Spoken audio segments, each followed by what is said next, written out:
Welcome to the Thornton Review, the show designed with you in mind. If it's important to you, it's important to us.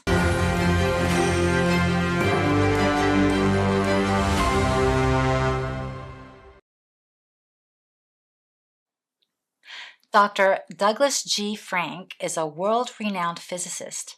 His Ph.D. is in surface-electroanalytical chemistry, which combines chemistry, physics, electronics, advanced computing, and mathematics for the manipulation and investigation of molecules on surfaces. His work includes inventing electron microscopes, laser scanners, and automated precision manufacturing and quality control devices, including inventing machines that Windex, Kiwi Brands, and Johnson Wax used to test and develop their products. Dr. Frank invented the machine that measures which paper towel is quicker, giving Bounty paper towels the name the Quicker Picker-Upper. Since December of 2020, Dr. Frank has been working for election reform. He has met in person with dozens of Secretaries of State, Attorneys General, legislators, and hundreds of local election officials. He has testified formally in several legal and legislative proceedings. In 2021, Dr. Frank was featured in two of Mike Lindell's documentaries, Scientific Proof and Absolute Interference, because of his research in algorithms and electronic voting machines.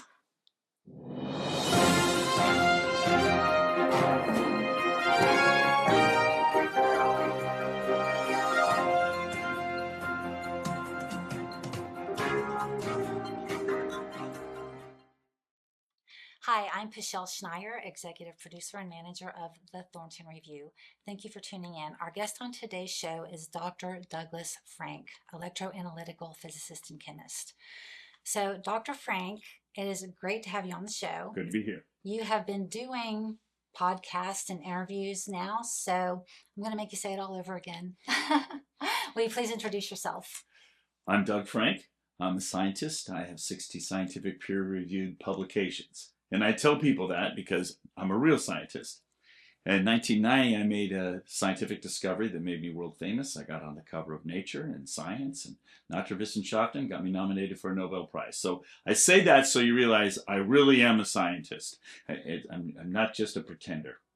But I get it and I believe it. Part of my pedagogy and my teaching and part of my career is a big part of my career has been modeling. And so I always look for real-world applications to apply modeling to, and one of them is elections. And I've been modeling elections since 1980, my first election when I voted for Reagan. And I modeled epidemics. And you can imagine what that was like for me in 2020, elections and epidemics simultaneously. So I've been doing modeling basically my whole career, and I teach it in my classes as well. And so that's the connection between being a scientist, working with large data sets, lots of computing. I'm one of the first 300 people on the internet. So I'm a geeky scientific engineering numbers guy. And it turns out that that's what elections are. Big sets of data, lots of numbers, lots of models. That's the connection between that. And I know we're going to go into that a little more, but that's who I am. I closed my business down in 2017, moved out to the country, built myself a beautiful physics lab. That's what I'd be doing today in my basement with my physics lab. Since I read Wrinkle in Time when I was third grade, I wanted to always have my own physics lab. So I have my own physics lab. That's what I'd be doing, except our country's in trouble. So I've stepped up and I'm being the Johnny Appleseed of election integrity, they call me, around the country, trying to fix our elections. And I figured out how to do it, and I'll tell you how to do it if you want to know. I can't wait to know. Well, thank you for that. And we have a guest host on today's show, John Roberts. John, will you please introduce yourself? Yeah, my name's John Roberts, and I am a chairman of the Republican Party here in Escambia County, and extremely interested in election integrity, and we want our elections to be safe, secure, sound. We think we're doing a pretty good job here in Florida, but there's always room for improvement, so I'm glad to be here. Thank you. We're going to take a commercial break, and when we come back, we are going to continue our discussion with Dr. Frank.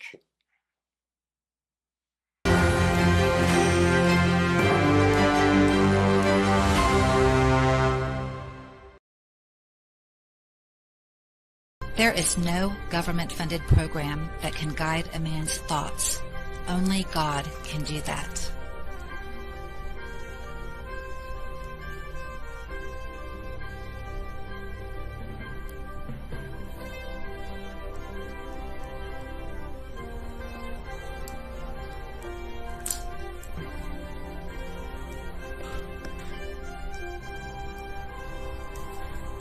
company can install any type of fence. When you call and mention the Thornton Review, you'll receive a $100 discount on your fence. They also offer military discounts. Vinyl fence, wood fence, aluminum fence, chain link fence. If it has the word fence, Alpha Fence Company can do it. 850-586-8020. 850-586-8020.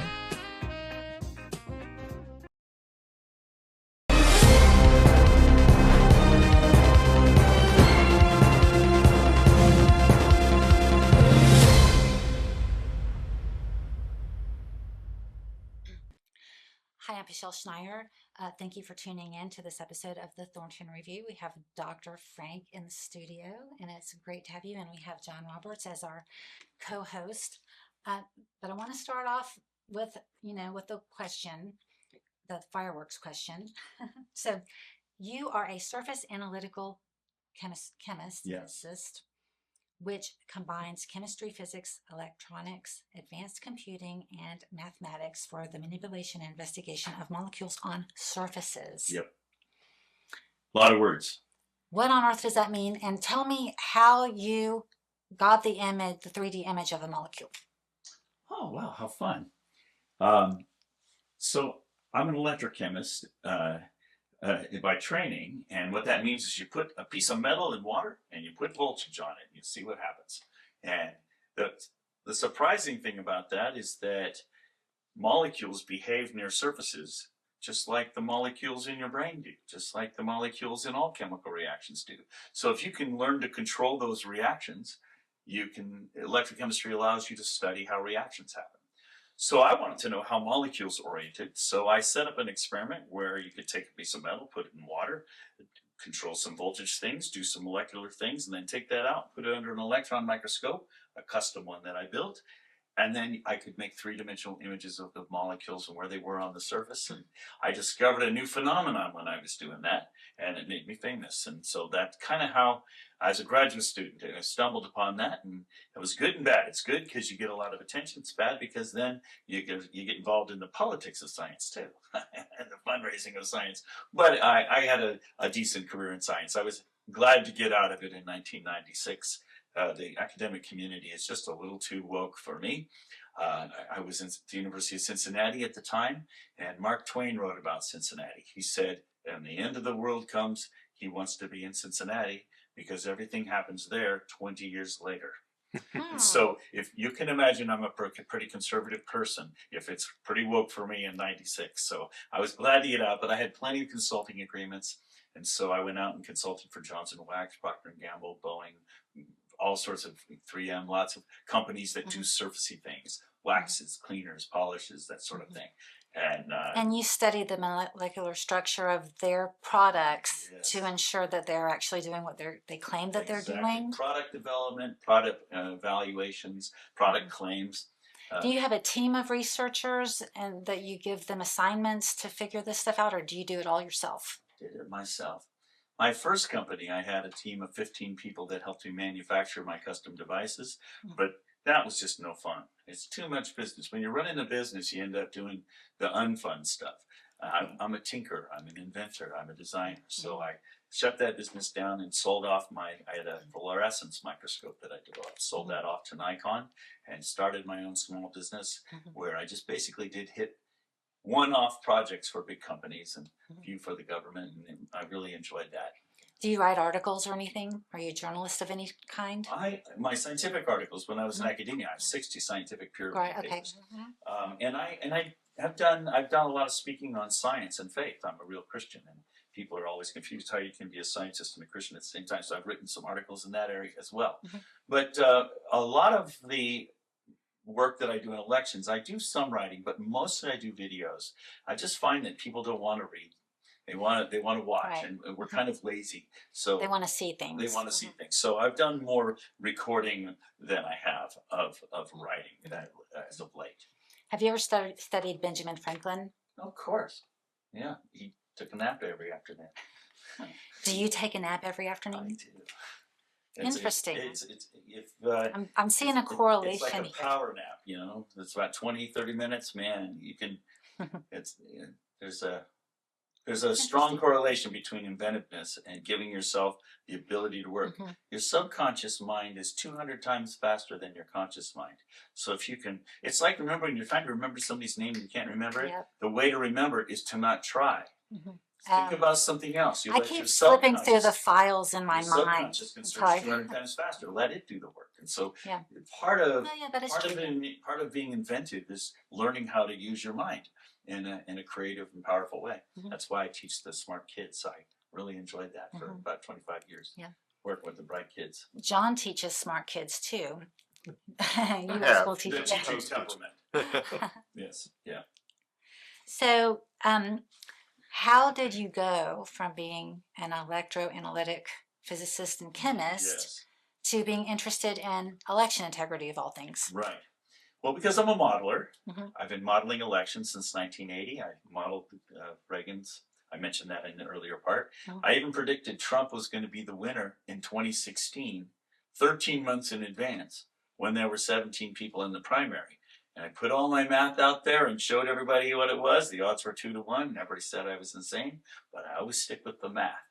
And so I predicted. He'll never be president. He'll never be president. Every single news broadcaster was saying he'll never be president. Somebody did a compilation of about 100 newscasters.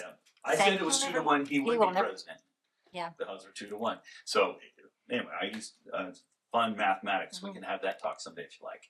But that that brought me into the attention of people. But I'm also a modeler of epidemics. And when COVID hit, just by a weird coincidence, in November of 2019, one of my 2 students at this school for highly gifted kids is a Chinese exchange student from Wuhan.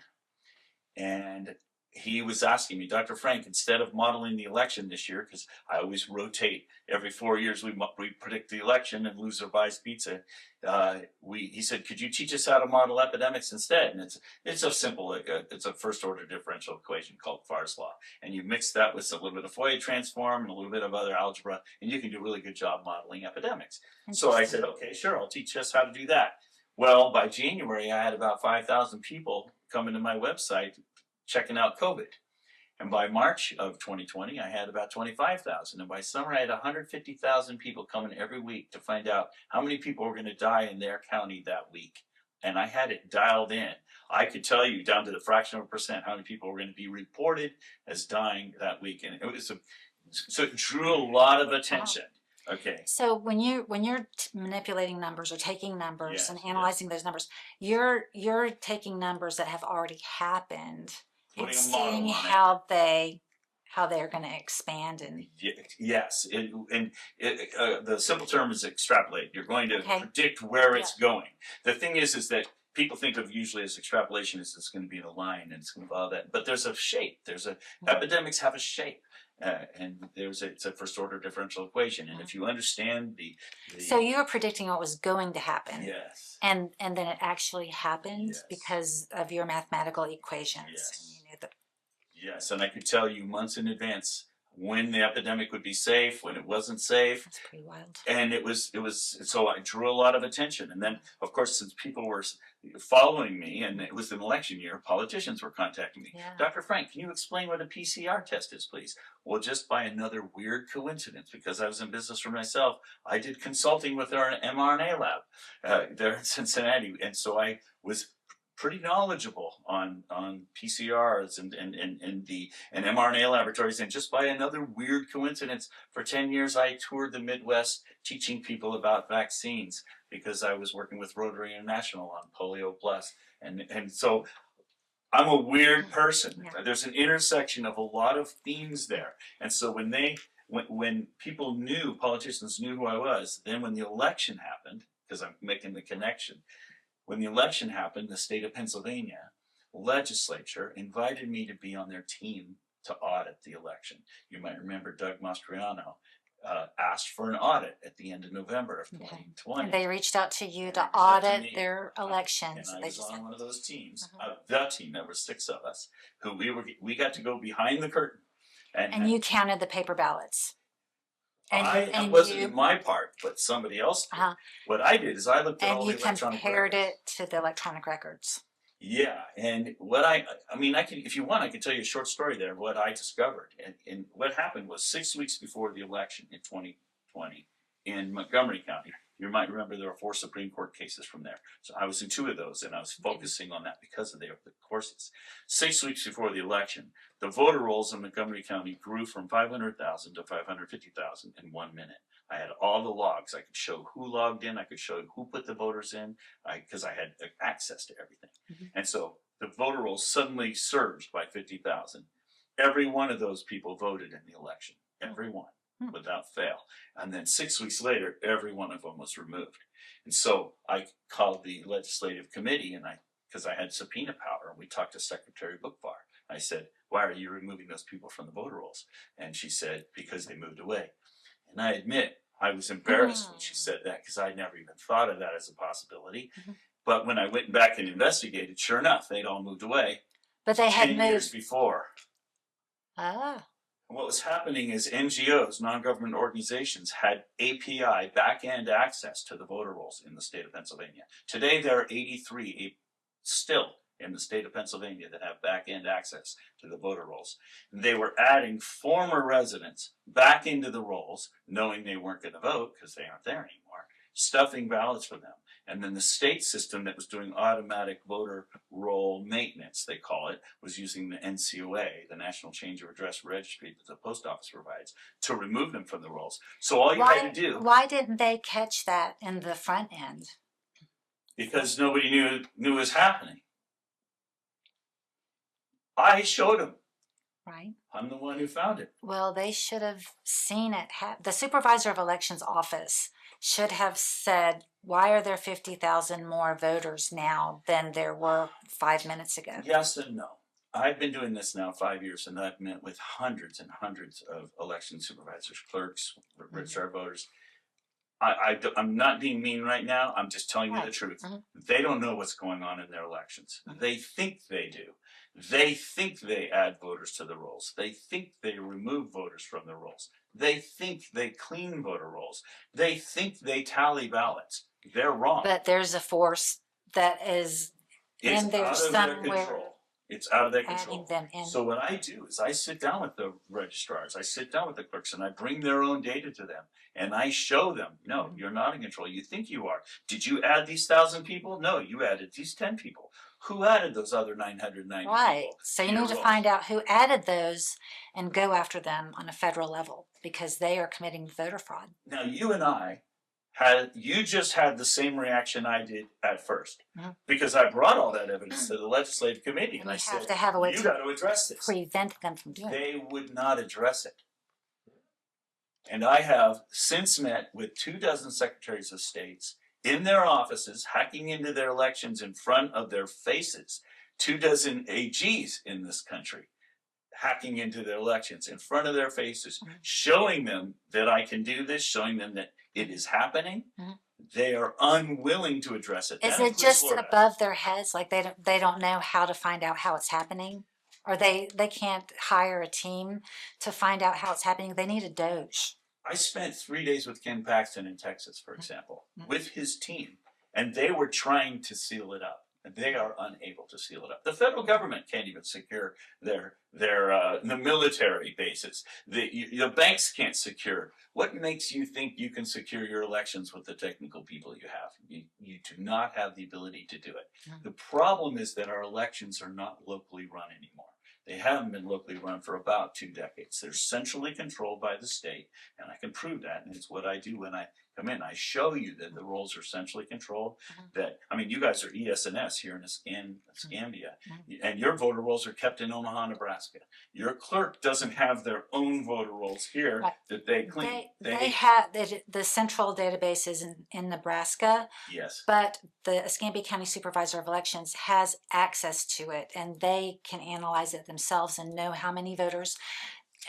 The state of Florida recently won a lawsuit against the Biden administration. So they won a federal lawsuit giving them access to the SAVE database, which is federal, where they can look at information on any voter. They can know if they're a legal voter, if they're a citizen, where they have voted, Yep, how many times they voted, I agree. which we hope that they have only voted once, Well, most because of you have your a lot of people clerks don't have the ability, though. moving from county to county. Like somebody moves Yes. from Santa Rosa County Right. to Escambia County. Right, They voted in Escambia County, in Right. Santa Rosa County already. right, They come to Escambia County, Right. they register to vote. They could vote again, but the supervisor of elections should catch that because they have access to the database. Mhm. And that is a federal offense. That is voter Right. fraud. You cannot do that. right. And people know, regular average citizens know that. But it seems like you're talking about something bigger. What you Something- just said is that you just admitted that all your systems are electronically connected to one another during the election. You're done then. That's it. Well, I don't know. You cannot secure that system. Not the voting I can hack into it, and I machines. have, and I've shown your Secretary of State. Well, not the voting machines, but okay, you're talking about not hacking the voter machines, but hacking the system that's in Nebraska. Every part of your system is hackable. Your tabulators are ES&S tabulators with modems in them. ES&S has admitted it in public. This is not a speculation. Are Escambia County? Do Escambia counties have modems? Here's the deal. There's the EVIC machines that have all the voter registration information. Those are connected to the internet. Because if somebody comes and votes, say, early, Yes. they want to know, has this person voted early in some other location? Right. So it'll tell them that. And if you try to vote at this place today, and then Yes. tomorrow you go to another poll Right. and try to They're gonna vote catch early, it will catch you. It'll stop you from voting twice. So- Same thing on election She's day. right. So we're talking So about they have to have that individuals. ability The rules are to be able to keep people from voting twice. Right. And they do that. They also know when somebody's mail ballot comes in, Yeah. hey, we've got your vote by mail. You Right. can't vote again. Right. Okay? And 30% of your ballots are coming in by mail right now. By the Right. way, which is the easiest way to cheat. But you're talking about No. something bigger, something more, not just individuals doing it, because you'd have to have 50,000 actual individuals doing No, They don't all do I that. need is a printer in my basement in Ohio, and I can completely manipulate your election in Florida. Okay, Now, wait a so second. Okay, you have to explain that. That's why that's the key problem. Everybody thinks they're secure, but they're not, and that's why. it just takes some college kid living in his parents' basement to figure out how to do it. Right. So, and there's different levels of fraud. For example, there's grandma voting for grandpa. That's Yeah. like a person did fraud. That's not what I'm talking about. Right, because I'm that talking wouldn't even about- make a difference. I'm talking about industrial scale fraud. Okay. Industrial scale fraud is when you know everybody who's voted in your election, which is why voting early is a really bad idea. You're telling Right. them. I agree with that. Mail-in ballots and voting early, terrible idea. You're giving away everything the enemy needs to steal your election when you do that. So don't do that. Mail-in ballots should be only reserved for active duty military who are deployed overseas. And everything else should be on election day. If you have to have two election days, if you had one election day and that's the only time you could vote, Yeah. it would take longer than 24 hours for every registered voter in America to vote. You That's can't not do it. true. We did it for hundreds of years. Yeah, All but, of Europe does it in a day. what was the population though? 10% smaller. I'm a modeler. I've modeled the population. We were 10% smaller, and we did it in a 100 day. years ago, And all of Europe does it in one day right now. 1900, the U.S. population was about 76 million. Today it's 330 million. Right. It's been a lot more than 10%. 20 years ago, we were doing it all in a day. Doing what in a day? We were doing our elections in a single day. 10 years ago? No, 20 we had, years ago. 20 years ago. We We, were, 'cause I We we remember- had we had absentee voting then. Yeah. yeah, but it was reserved It for was active small, duty but it was a military. small- No, it was a lot more than I'm that. talking about the And bulk it- of the elections okay. was done in a single day. Just to correct that, Okay, go ahead. I was in the Navy. I voted on aircraft carriers. I appreciate Okay, that. that was okay. That's different. But there were other people. We have missionaries that are all over the world. Sure, yeah. They also need it. We have business people that are operating all over the Right. world. You can go to almost any military base, and there's school teachers Right. that are teaching the children of the military who are there, and Right. they aren't active duty military. So mail-in So there's a lot of other voting- categories of people I who are agree. overseas or in other parts of the country They call it who UCOP. want to vote by mail. Right. So it's a much bigger group than just the active Active duty military. military. There's a lot more than that. Even people in Florida or in Pensacola, they may be in Oklahoma City for a few days for a conference for whatever, they vote absentee. But it used to be much smaller. The number of people who vote, well, no, it's usually more than that, but there's still, we had a vote that came in from other places, and it was usually a Republican vote. If you remember in Florida, Right. Connie Mack ran for the Senate the first time around in the 1980s. He went to bed thinking he'd lost. That's because absentee ballots are always the last thing to be counted. Okay. You know, they came in and they made sure that you hadn't already voted in the election. They checked your absentee ballots. They didn't even open the envelopes until once they counted the ballots. So then it took them several hours to open the envelopes and make sure they hadn't voted and count them. And there were about 200,000 votes that hadn't been counted when Connie Mack thought the election was over, and then they lost by 35 or 40,000 votes. Once they counted the 200,000 absentee ballots, which he carried by a 2-to-1 margin, he found he'd won by 35 or 40,000 votes. So that went on, and it was nearly always a Republican vote. 2020 changed things. 2020, we started seeing huge numbers of people, instead of relatively small groups, as I understand it, started voting absentee because of COVID and the hysteria that came about. And that's when Florida voter rolls surged past 100% of your population. No, they didn't.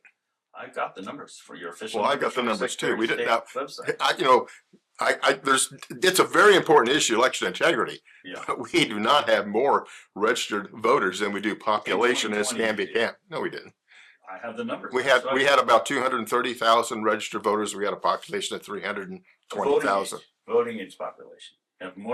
Your voting age population is not the total population. The voting age population is about 80% of that total population. That's a good fact to throw in there. I have it. I have a graph right here I could show you, and I'm going to show So tonight in the Okay. presentation. I have to see that because do I you would. know what the voting age population was? I have it right here on the Offhand? graph.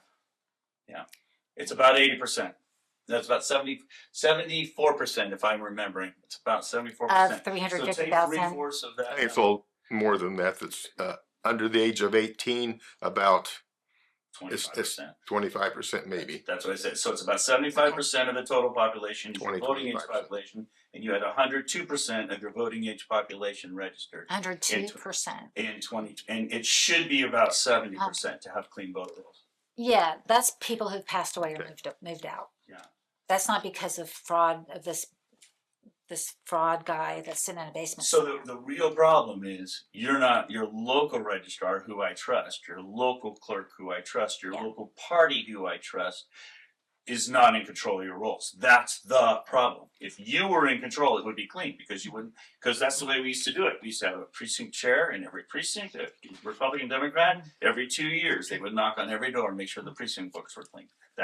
We did it locally. Right now, it's controlled in Omaha, Nebraska. So that's their problem. You need to bring it back local. Nobody in Omaha is coming here to Pensacola and registering voters or taking them off. So what if That's being done locally. That's what you think. No, we know that. So I have your voter rolls, and I compare name to name, and I can show you that even though the total doesn't change much, huge numbers of people are being added and removed that you're not adding and removing. That's called churn. That's why I'm in Escambia. That's why I'm in the Panhandle, because I come to these small red counties where you have honest, great patriot people. They don't even know what's happening. Because your clerk is not every week downloading the rolls and comparing name to name. They're just noticing the totals about the same. But actually it's churning, and they're not the ones adding and removing the names. I think in late September to October this year, our supervised election removed over 20,000 names. How many? 20,900 names came off. And how many got added? That particular day, just a small number, very tiny number. Those who came in registered. You need to do a name-to-name comparison, and that's what I do. Last June, they removed 17,639. And how many did they add? Nobody asks, do they? And nobody compares the list, do they? But that's my point. Yes, they do. There weren't any large number added. I agree with you. I didn't ask. I need to ask. That's my point. So how many do you think were added? I can show you. How many do you think? I don't know off the top of my head. I have to bring but I mean, there was no increase. we're going to bring it up. Okay. But yes. We're going to take a commercial break. Gotcha. So the Thornton Review is a civic engagement show with a purpose to spread awareness by interviewing local elected officials, candidates, professional leaders, and now scientists. This is information you won't get anywhere else. You can watch the Thornton Review on various outlets. Our website, thethorntonreview.com. On Vimeo, please follow the Thornton Review. On YouTube, Please subscribe to the Thornton Review at the Thornton Review 7810.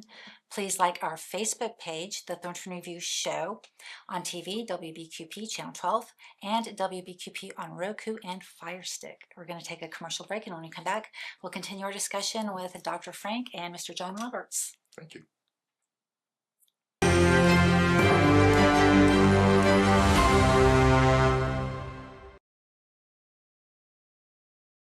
There is no government-funded program that can guide a man's thoughts. Only God can do that.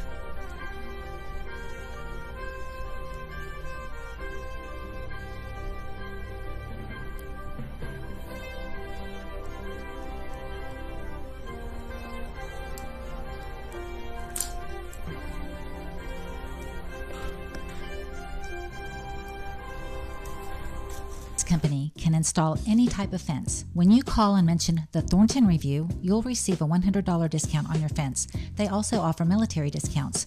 Vinyl fence, wood fence, aluminum fence, chain link fence. If it has the word fence, Alpha Fence Company can do it. 850-586-8020. 850-586-8020.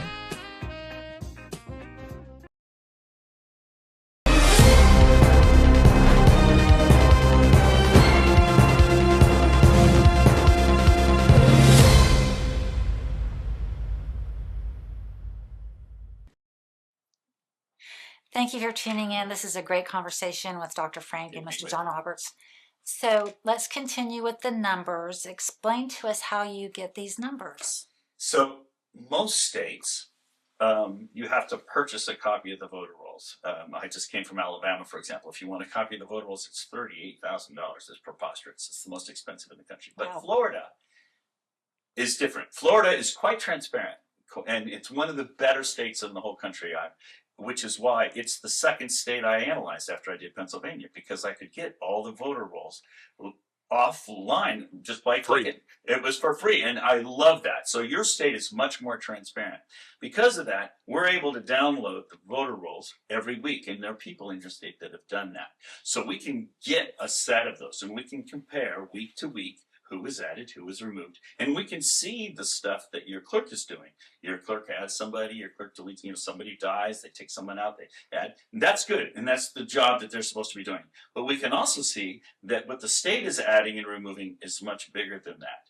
And what happens is there's automatic routines that do what they call voter roll maintenance, that automatically remove people who moved away. 17,000 people at a time, sometimes. And it's not, your clerk didn't do 17,000 entries. Your state did that for you. And the clerks like that. It saves them tons of work. And I'm not saying there's anything nefarious about that. But what you need to understand is that what the clerks do is small compared to what the state does. It's about 20 times more that the state does.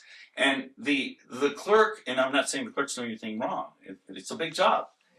They don't have time to download the rolls every week and download this copy of the rolls and say, well, gee, is every name the same? Who got added? They don't do that. They don't have time for that.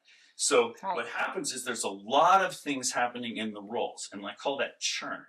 Names being added and removed to the rolls that your clerk is not at. You're not doing that. The state's doing that. Somebody gets a driver's license, they're automatically put in, things like that. So that is where the leak is, if you want to put it that way.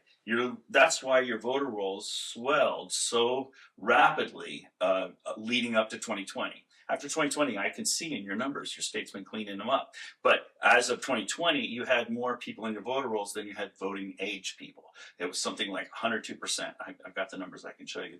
But then since then, your state's been cleaning it up. And that's okay, we can disagree. I disagree with my wife, but we still have a family and children.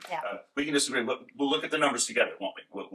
We can have that. That's what I'm really doing here, is I meet with the local leaders, we look at the data together, and most of the time, maybe John's an exception, but nearly every time when I show them their own numbers, they're surprised. And it sounds like he's been tracking the numbers pretty closely, so he may not be the one who's surprised. But it may be that your clerk might be surprised. And you get the numbers straight from the supervisors of elections. Right from the Secretary of State. Secretary of State. Right from, especially in Florida, they're available. But I'm the computer guy. You know me now. I'm a modeler. I run all kinds of algorithms where I compare every name every week, and I can show you that the majority of what's happening in your rolls isn't locally controlled. It's remotely controlled. And your clerk might explain that away simply by saying, well, gee, that's normal stuff. That's voter roll maintenance. That's national change of address.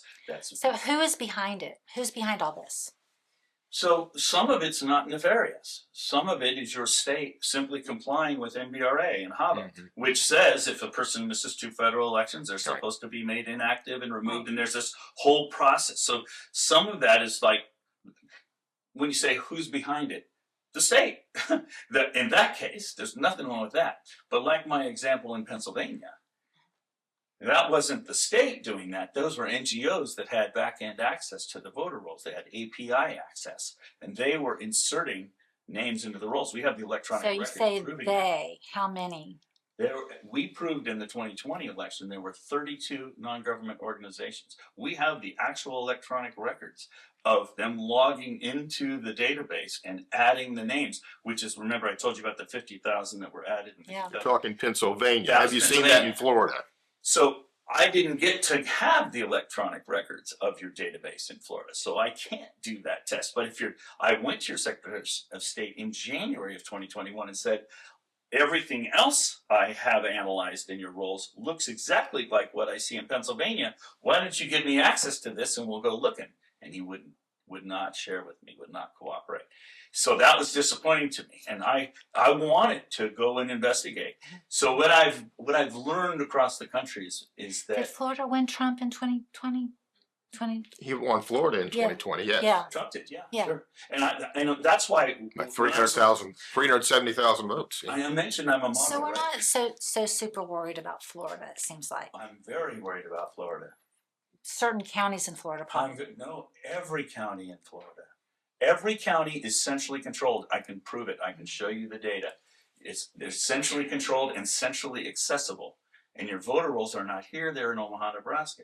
The problem is since you have central access, I can centrally control. I'm very worried about it. And people can have, so you're saying organizations hack into it and add voters. And stuff ballots. And they're probably PACs, but is there a way to find out who's doing it? Yes, that's why I wanted to talk to the Secretary of State. And that's when in January of 2021, I said, look, I've run all my algorithms that I developed in Pennsylvania to find this fraud. I've run them on your state because I was able to download stuff. And it looks to me like the same stuff's happening. I'd like to investigate. Yeah. And he wouldn't. We've gotten a new Secretary of State since 2020. So I would love to, let's meet with them. I'd love to chat with them. Let's do it. I'll go with you. I would love to. Exactly. I mean, Corbett has been very accessible and he's very aggressive at this. The Trump campaign a year and a half ago said he was doing an amazing job of cleaning up the voter rolls in Florida. The Trump campaign was credited. If I was Secretary of And State, I'm friends with Trump too. I mean, I'm speak at his rallies, and right, I understand. I spoke at his first rally after he was out of office. He asked me to explain to the world how his election was stolen. So I'm friends with him too. In fact, I met with Defend Florida in Mar-a-Lago to show their report down at Mar-a-Lago to the president. Yeah. So I know now things have really changed in your state. I don't deny it. In fact, on the whole, I would put you in the top 10 in terms of since the 2020 debacle. You guys have taken more action than most. Yes. But I liken it to you clean your children's room. You know, what happens when you clean your kid's room? It doesn't stay clean long unless what? Unless you lock the door. Yeah. Then it'll stay clean. And since you haven't locked the door, you've only cleaned it up. The door's still open. What do I mean by that? So you got to clean it up again. The door's still open every day. You're still centrally controlled. You're still electronically accessible. So the door isn't locked. So that's what I'm worried about. I'm worried that you may be doing a good job today, but tomorrow somebody can come in and mess with you. So what I want you to do is I want you to cut that umbilical cord. I want you to say, we're going to clean our rolls and we're going to keep them clean by not using the state system to maintain the rolls. We're going to maintain them ourselves locally. We're going to use the parties. We're going to use the PTA moms, and we're going to keep our. I think the state took over because there was fraud in individual, not Escambia County, but like Brevard County and Broward County. They were having the fraud going on there in their local elections. But you're So trading so the fraud in state, one place for fraud potentially everywhere. That's the yeah, problem so with the that. state came in and said, no, we're not going to let you do that. Yeah. We're going to keep an eye on you. We're Yeah. going to tighten the reins. But they didn't think that there could be these organizations That's that right. come in and do what you're saying they're doing. Starting So- in 1993, NVRA, National Voter Registration Act, that kind of began the trend of centralizing. And then when HAVA came along, it kind of rebolstered that. And now every state in the country has a centralized database that none of the clerks maintain their own local rolls. When we register a voter here, they send it to the Secretary of State. Yes. And then he sends it back, okay, or modifies it or whatever is needed. He's If right. he finds a person is not a citizen, he'll tell us, we found that person's not a citizen, so therefore we're not going to add them to the Or- And roll. that's better than Or most states. And that's registered, good. or registered in Very 2 good. different districts. That's better than most states. In fact, that's why in multiple states, we're finding like tens of thousands of non-citizens in the rolls because they're not doing that extra step. Ah. Your local person registers somebody to vote, it goes through a filter. And that's why I said you guys are in the top 10, I'd say. In this So country. You're doing a good job Yeah, filtering. and go ahead. now that local elections officials, supervisors of elections have access to that database, their office can also double check what's in their own. Right, right.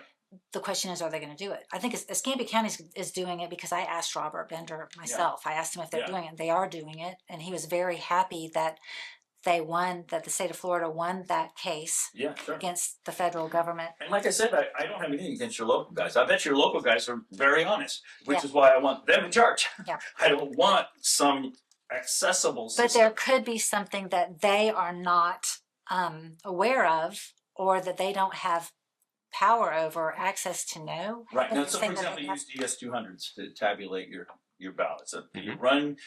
you run ballots through that, and then he takes a stick out of that and cross the air gap, they call it, and he puts it in an EMS system, an election management system, and then those numbers are sent up to Compared. the state. Okay, Mhm. and I'm not insulting your registrar, but it's like when I was in college, we had a central computer where all the stuff was happening, and then around campus we had dumb terminals, we call them. They don't do any computing, they don't have any files, they just communicate with we call them dumb terminals. Right now, your elections are run like dumb terminals. Your registrar doesn't tally the votes. They put the stick in there and it goes up to the state level where it's added to the UCAVA and all the other kinds of votes. That's where the tallying is done. So they aren't in control of every aspect. Right. And if there are any leaks, if there's anybody who has any access, then there can be funny business. Mhm. So, now that I mean, and it wouldn't get caught. and it wouldn't get caught because it's not under their local eyes. Under their Okay, local you're saying control. if and could. And since I've proven it in multiple places, even in the 2024 election So- around the so country, has action that's why happened. I'm worried about it. That's why I'm here. I But don't want also- you guys to use the system. Go Yeah. ahead. Also in Florida, once those machines that tabulate the votes, Yeah. unlike the EVIC that have all the voter registration, He's right. those machines are not connected to the internet. Okay, That's what they're you're saying. independent. Okay, they don't have any connection to the internet. Nobody can come from outside and mess with those machines. Those machines count the ballots, and not only do they get the stick to get the results, Right. but they print the results and they post them on the front door of the polling place, so we know what the result You're was. not wrong. Okay, Except about one thing. ES&S has admitted publicly that all of your machines have modems in them. All of your they're not tablet- connected though. They're telet modems. They're 3G, 4G modems. They call out to cell phone towers. That's how I hack into them all over the country. So they're wireless, like internet. So your clerk doesn't connect them using a Wi-Fi hotspot. Your clerk doesn't plug a cable into them, but they're accessible remotely. Okay, ES&S has admitted this. our local supervisor elected said he spent $8,000 in the last election to make sure there was no connection between all of our voting tabulating machines and the internet. Did he take the covers off and look at the motherboards or not? I don't know what If he he did. I does said that- he didn't personally obviously do it, but he said he spent $8,000 having To have somebody it come done. in to make sure that there was no So connection whoever- between them. Whoever Now, he was he paid wrong? to have it done is responsible Yeah. Yes. to make sure that it's not connected to the So I internet. had a sheriff For in 80 Nebraska. precincts. I had a sheriff in Nebraska one time. He told me, "No, Dr. Frank, our machines can't connect." And I said, "Well, yeah, they can. They're the ES&S machines." He says, "No, I know they can't connect." Well, it's Like, one how thing. do you know? He says, "I took the cover off. I took a pair of pliers and I ripped the chip off the board." And I said, "Okay, your machines can't connect." Okay, so it's possible that your guy did that. Yeah. He took the covers off. I don't know. I wasn't there. Yeah. He could have taken the covers off and taken the chips off of all the boards, and that's maybe why it was an $8,000 fee. Yeah. Because that is a Possible to technical do that. thing. Right. But if so, let me say it this way: it's the first one I've run into that's done that, because most counties don't break the seal. It violates the agreement that most states have with the ES&S. ES&S, it's right in the service agreement. Well, maybe If you Florida. open up the machine, you violate the agreement and you violate the lease. And so I don't know. I'm not disagreeing. either, yeah. I would fully applaud him if he had done that. But you can see why I'm here, Yeah. because I've never heard that story anywhere else. But if you're a Scambia guy did that, kudos to him, right? I mean, I'm Okay. that's why I'm here. I show people what the problem is, and I want them to address them. And most of the time, I'm just gonna be honest. I'm not used to having a Republican chairman so focused on election integrity. Thank you Very for that. focused. Most of the places I go, the Republican chairman doesn't want to even talk about it. Okay, I mean, it's scary. And so Interesting. I come in and I try to educate the local leaders. I whip up the public, hey, to put pressure on the GOP so they'll even look at it. Sounds like we don't need to do that here. Sounds like you've already got somebody who's addressing it. And so now we just have to make sure all the I's are dotted and The T's rest are of crossed. the U.S. And let's and I don't for mind. federal elections. As I watch the voter totals, I check every month. They Yes. update them Yes. on the internet. Okay. Yes. I do see times where they go down. The number of number of registered Voters. voters goes down. Yes. 10,000, 20,000, Sure. or more than 20,000 at a time. And I know the supervised election is Yes. simply following state law Exactly. and going through the rolls Yeah. and finding the process Yes. and eliminating those people In every- righteously from the voter rolls. And you He's should do following the law. Yeah. And every- I've Usually never it's seen an it. I've never seen it like suddenly Yeah. bump up some unusual Yeah. amount. Yeah. You know, He does stay on top of it, and I can every tell. Yeah. every month Yeah. at our Escambia County Republican Yeah. Executive Committee Yeah. meetings, Yeah. he has a handout or he's got it on the Yeah. screen. PowerPoint. The number of we had a 200 or Registered margin it went up Republicans. 250. You know, the number of registered Right. Democrats, the number of registered independents or non. That's why I'm in Nonsense. Escambia. I chose to come here because I Good. was looking for the small well, I appreciate red that. counties. I appreciate The that. Yeah. small red counties with the good leaders is why I'm here, because you have some other counties that don't have such good leaders. Wait, And I want you 3 or 4 counties up here to stand together and say, we're not going to tolerate this crap in the other counties because All right. it violates your state vote gets overwhelmed by the fraud in the others. So that's why I'm here. I want to organize the small counties to say we're going to do this I'm now. bothered by some people who say, "Oh, our computers are made in communist China," and communist China. Mike Lindell had a website where he drew a red line from Pensacola to communist China, Yeah. and some people think somehow that red line means they're controlling our computers and changing our votes. Yeah. And I go, "No, they aren't. We Our had computers kind of weren't made in affection. communist China. They were manufactured in Taiwan, the most anti-communist You're right, country, yes. and they come without software. We get only the hardware. We put the software on here. Right. Go ahead. like I said, when we hear election integrity, we had a group of people who took some information, didn't really know how to explain it, and just made stuff up. And that's I why know. we're skeptical. You should be. But we have a very good, the Escambia County Republican Party I can has tell. an extremely good relationship with our supervisor of elections. Perfect. We were really close with Right. David Stafford. Right. Mr. Roberts stays on top of it. We have a really good relationship with Robert Bender now. Yeah. And he's honest. He's probably the best person for the job besides David Stafford. We really hate Yeah. to see him go. We hoped he would stay there forever. But Robert has come in and taken the reins. He's a quick learner, Yeah. and he cares. And he certainly himself is not going to. Does he keep snapshots of the rolls, or does he just use the state system? I don't know exactly I what don't know he that. does, I would but talk to him, and the first thing I would tell him is start making snapshots of the rolls. Keep a snapshot, download your rolls, and keep it. And then maybe keep one a month. And then It'd be easy to do, not snapshots, but just simply put a file of exactly. the voter rolls off in a Exactly. computer somewhere. That'd be easy to do. And then if he does that, or even once a year, what I usually do is when I go into a county, is I just use one sample per year over a 4-year period for the last 4 years, let's say, and then I compare name to name. And I give them the list, and it's a shock to them at first. You'd be surprised how much churning there is. So, like for example, in your voter rolls, if this is from the floor to here, this is 100% of your voting age people. A healthy voter rolls typically is about 70% of that. okay. And then what's happened from about 2005 to about 2020 is the state filled up your rolls right up to your voting age population. I can show you the graph, and that's the problem. But it wasn't just steadily climbing; it was churning all the whole time. Your normal people that live here and work here, they're great people. That's your 70%. It might go down a little bit because people pass So away. it's the 70% of voting age people are registered to vote. Is that what you're saying? That would be a healthy voter yeah. rolls, yes. And then above that is like there's this churning that's going on. That's the automatic adding and removal. And so when I get a snapshot, 4 snapshots, we can compare them, and the person can say, wait a minute. Does it go up 100,000 right before an election?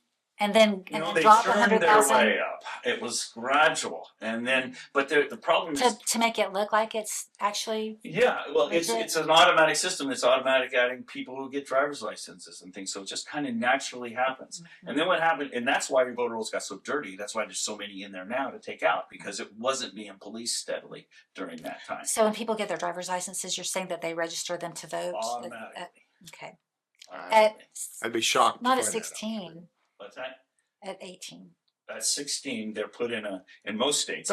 We'd have to look here. So that when they turn 18, they are already automatically registered. Okay. Yes. But a person has to initiate that. Now, When they again, get if you driver's go to get your driver's license, they'll ask you, "Do you want to register to vote?" Yes. And most people will say yes, although there's some that say no. Yeah. So they pre-register if they're 16. That's correct. So on their So 18th 2 years birthday, later. you got it. Yeah. Yeah. And so they're automatically put in at that point. That's what David. And then that's Sure. and I'm not, and there's nothing nefarious about that. No. But that's why I'm trying to say there's a lot that goes on that the clerk isn't doing. And doesn't mean that the clerk is bad. It just means that the state is doing those things. The state's doing those big drops, 15,000 people. No, we're sending the data to them, though. I mean, we have the people. If you're 16, get your driver's license, say, no, I don't want to register. They don't. Yeah. Only those who say, yes, I want to pre-register, what we call it. Yes. So when they turn 18, they'll automatically vote. And there's a lot of 18-year-olds that, and I've talked to some, they don't know, or one guy told me, oh, my birthday isn't till October 25th, and the election's just 10 days later. Right. And I have to register 29 days in advance, so I can't vote in the election. I said, oh, yes, you can. Sure you can. You can pre-register, and you'll be able to. In fact, even if your birthday is October 25th, you turn 18, you could go in and vote early a couple of days before that because you're voting for an election. Yes. There's nothing wrong with that. That's great. That's all. Yeah. In closing, I learned a lot from you, and I'm most interested in finding out who is doing that. Who are the organizations behind making those voter rolls go up and stuffing the ballots? Well, I want to find out who the individuals are doing it and have them prosecuted. Yeah. Wipe it out. We need a Doge to do that, and you're the guy. I am. Make it happen. I've tried. We actually dozed the Wisconsin rolls. I testified before their legislature December 8th, 2021. We actually put the source code into evidence. Not to just expose it, but to eliminate it. Right. Expose it first. Yeah. I exposed it to the legislature. Yeah. And Janelle Branshin, who was leading would be the John of Wisconsin, who led the hearing, the Senate hearing. We put it all into evidence. When she tried to prosecute it, she was eliminated this year around. The Republican Party of Wisconsin eliminated her. She's no longer in the legislature. Do you have any 10-second closing 10-second. No, we appreciate everybody who's helping us with election integrity. Yeah. There's a lot of false information. I We agree. could talk some more about that, Yes. including from your Mr. Jaworski has made some really bizarre statements. Yes. But there's some false things that are out there, and we have to separate the two to really get this right. You got to make sure we deal with the facts, and I think you're trying to do that and deal with the facts and work it that way. 5-second closing. I love that approach, and I agree. Everything we need to do, we need to work together, follow the facts, Yes. deal with the problem. I appreciate you both. The Thornton Review is on the air to provide public service awareness and intellectual infrastructure to our community. This show is made possible by Ida Gates, Godly Teas LLC, Alpha Fence Company, and our guest, Dr. Frank, and our co-host, John Roberts. Thank you for coming on. And we thank you for watching this episode of the Thornton Review. Bye-bye.